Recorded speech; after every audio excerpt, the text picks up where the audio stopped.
And as I went to run, I let off with my left foot and my radio operator's footprints when the blast occurred.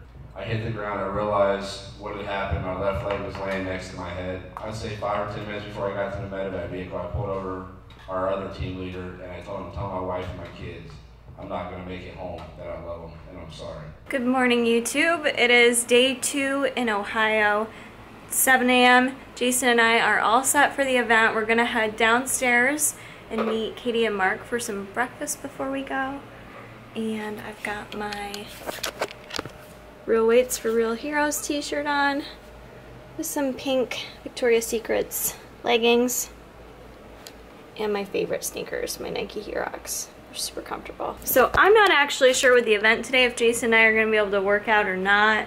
I know we're gonna like help out with like checking in people. There is gonna be a deadlifting contest, so we're just gonna see how the day goes. We are here at the Power Station Gym in Middletown, Ohio, before all the chaos begins.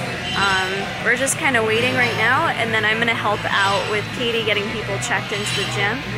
But excited to hopefully get in a good workout here because it looks like a really cool gym, like very old school, but like has like really good equipment, like just a gym that you'd want to like grind hard in. So here, I'll show you guys a little bit what the gym looks like before it is jam-packed. Mark's got a few different events planned for today. A lot of people are coming out for it. Some people who couldn't be here just donated. Looks like a good gym. It does. Preston, would you say hi to my vlog? Can you say hi? Can you give me a little wave and say hi to my vlog? Are you hiding on me? Can you give me a little hi? Preston, come here. I was gonna... Are you hiding on me? Are you hiding on me? Are you hiding on me? Can you just wave and say hi? I was trying to change to video. Are you a little shy guy today? Getting a moment with my husband while I can because he's been around filming. I've been checking people in. Check those arms though. Dick arms. This is what attracted me to Jason. Squeeze them. I'm actually not even joking right now. I remember looking at his arms when we worked at the movie theater together and I was like, that guy has nice arms. I've always been lean. Always been lean. Lean, mean. Love him though. I get to enjoy the smell of cupcakes, and Big J came and kindly, I don't know that he brought me a gift personally, but he asked if I wanted some popcorn. So I've got my hands on some Icon Meals Canadian maple popcorn. I haven't had this flavor, but I do really freaking like this popcorn. So very excited to have snacks for the plane ride home. And that's it. Katie came back and she gave herself a 2-second break after checking people in and she's keeping everything. Like this stuff wouldn't run if it wasn't for this woman right here. I mean, I respect Mark, don't get me wrong, but like literally this stuff would not happen as organized as it does if it wasn't for Katie. Thank you. Appreciate it. She's killing it. Right? It was just right that left. I think cookies are cream. MTSY, obviously. With skim milk and blueberries. So refreshing. I'm so thirsty, so it's like nice and cold and refreshing. It's in the spot.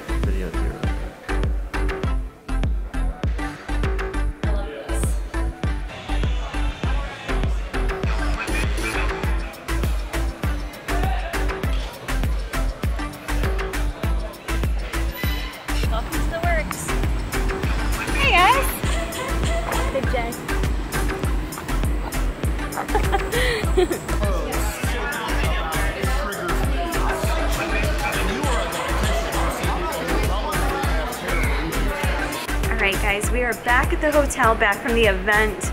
The event today I didn't really get a lot of footage because I was mainly just like helping at the door, check people in, take donations, sell t-shirts, and that kind of stuff. So I actually wasn't really down in the main workout area to be like, I was part of the event but not down there. But overall it was crazy the amount of money that was raised, and I just want to say too, I think it's really great what Mark chose to do for a fundraiser. Like he didn't have to do this fundraiser. There's a reason he chose to do this. He raised a lot of money for vets, for people that chose to risk their life for this country. And I really wish more people use their social media platforms in a positive aspect to help people. And sometimes social media just feels so competitive. Just feels like people are always trying to one-up each other, figure out what gets the most likes, what gets the most clicks, who's better than who.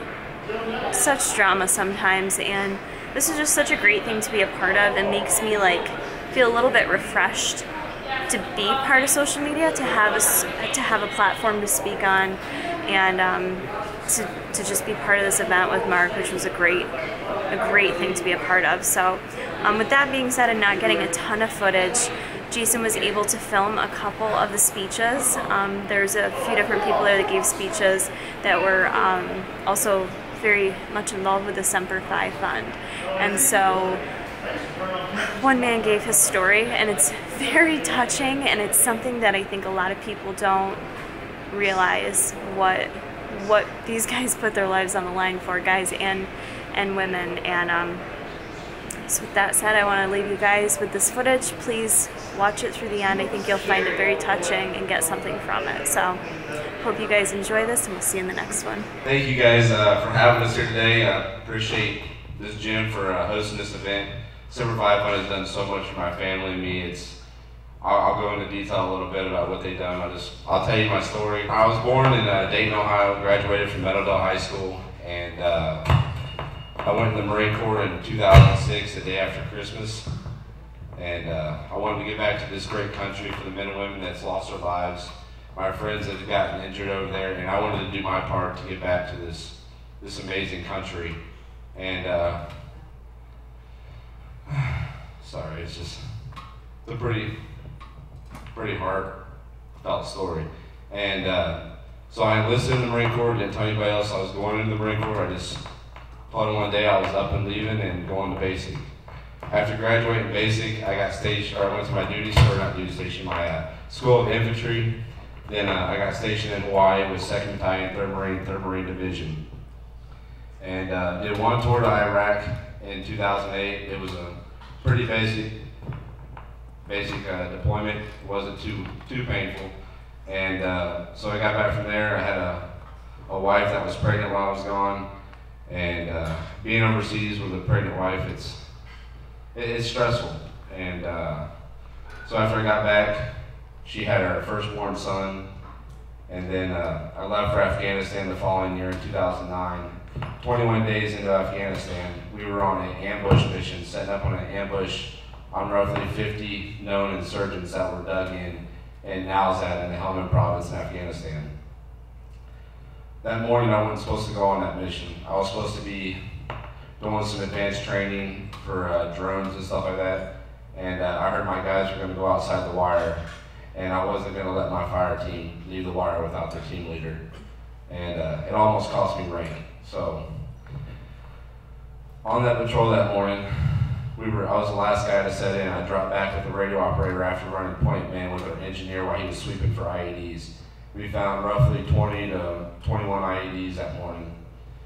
And as my radio operator said in, he gave me the thumbs up to run across the danger area. And as I went to run, we were about to call for our first round of airstrikes and IDF. And as I went to run, I let off with my left foot and my radio operator's footprints when the blast occurred. The blast hit me and launched me, they said 10 or 12 feet in the air.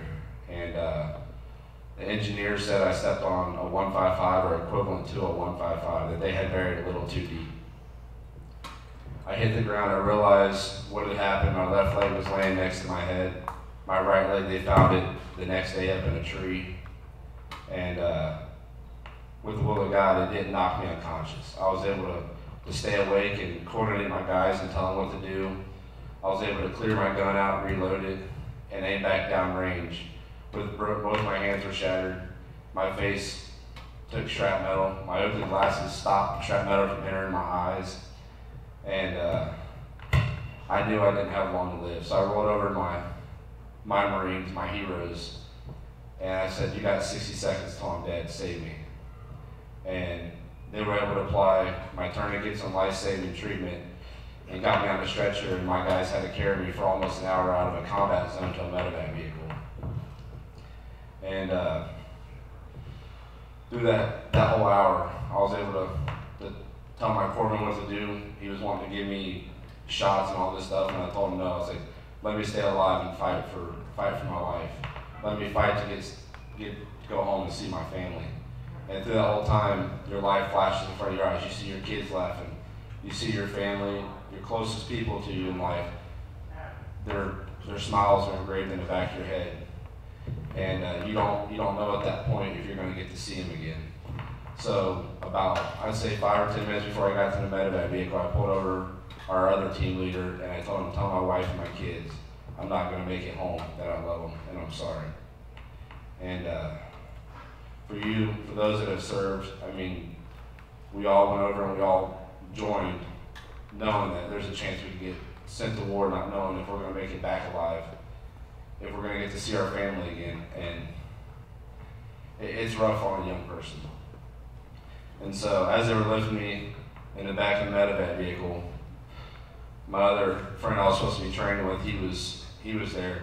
If this tells you anything, the whole base found out I had gotten blown up, and they said every Marine on that base was lined up at the gate to come get me after they found out one of the Marines had gotten hit. That just shows what kind of family the military is and how we take care of each other. And it's a little funny, excuse the language, but as they were lifting me in the bed of the truck, I rode over to my buddy Mario. I was like, don't tell my wife, she's gonna kill me. There was some other words, but that was my worry, was my family. And once I got back stateside, you're laying in a hospital bed, you don't know if you're gonna get to play football with your kid. You don't know if you're gonna get to play baseball. You don't know what life's got in store for you. You don't even know if you're gonna be able to walk again. And before all that, my wife and my mother-in-law, Semper Fi Fund, had stepped in and made their life 10 times easier. They got my family out there for me. They helped find housing for my family. They helped find a rental car for my wife and my mother. Anything they needed.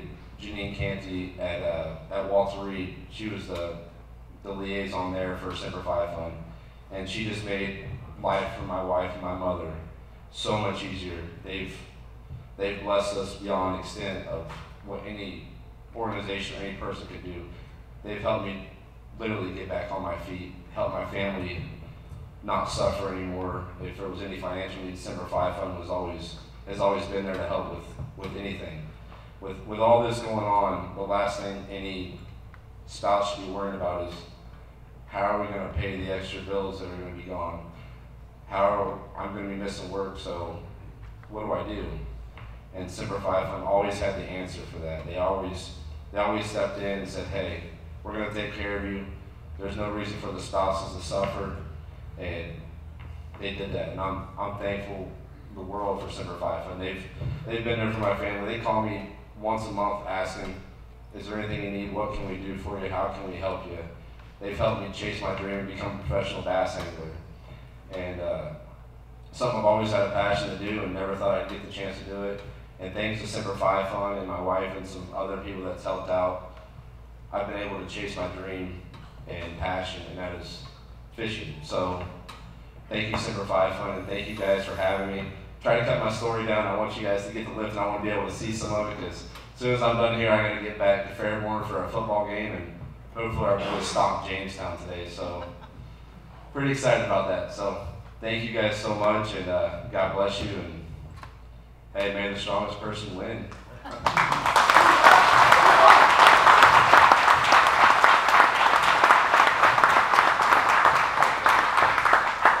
And now you know why this is such an important cause and what it does to help people. And what it does to help people are most important. That's our veterans. And I'll say it right there, they're the most important, because they're the ones who keep us safe. They're the ones who allow us to train in a gym like this, to drive down the street. I don't care what your political affiliation. They're the heroes.